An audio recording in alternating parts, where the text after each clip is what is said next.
తాజా అంశాన్ని చూస్తున్నాం. ప్రభుత్వ ఉద్యోగులకు నూతన ఆరోగ్య పథకం రేపు ప్రారంభం కానుంది.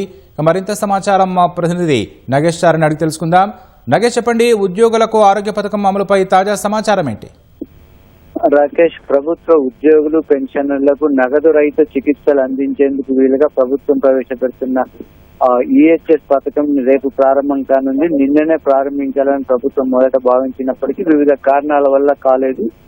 రేపు మధ్యాహ్నం సచివాలయంలో ఉప ముఖ్యమంత్రి బట్టి విక్రమార్క, అదేవిధంగా వైద్య ఆరోగ్య శాఖ మంత్రి దామోదర్ రాజనరసింహ రేపు ఈ కొత్త పథకాన్ని ప్రారంభించనున్నారు. ఇందులో సిఎస్ తో పాటు ఉద్యోగ సంఘాలు కూడా పాల్గొననున్నాయి. ఈ కొత్త పథకం ద్వారా రాష్ట్రంలోని ప్రభుత్వ ఉద్యోగులు, అదేవిధంగా పెన్షనర్లు, వారితో పాటు వారి డిపెండెంట్ మొత్తం సుమారు 13 లక్షల మందికి ప్రయోజనం కలగనుంది. ఈ కొత్త పథకంలో ప్రభుత్వ ఉద్యోగులు తమ మూల వేతనం నుంచి 1.5% చందాగా ఇవ్వనున్నారు. ఇప్పటికే జూన్, జూలై నెలలో చందాను ప్రభుత్వం స్వీకరించింది. అదేవిధంగా ప్రభుత్వం అంటే ఈ మొత్తం ఏడాదికి ఉద్యోగులు పెన్షన్లకు సంబంధించిన చందా 528 కోట్ల రూపాయలు కానుంది. అదే విధంగా ప్రభుత్వం కూడా మరొక 528 కోట్ల రూపాయలు ఇవ్వనుంది.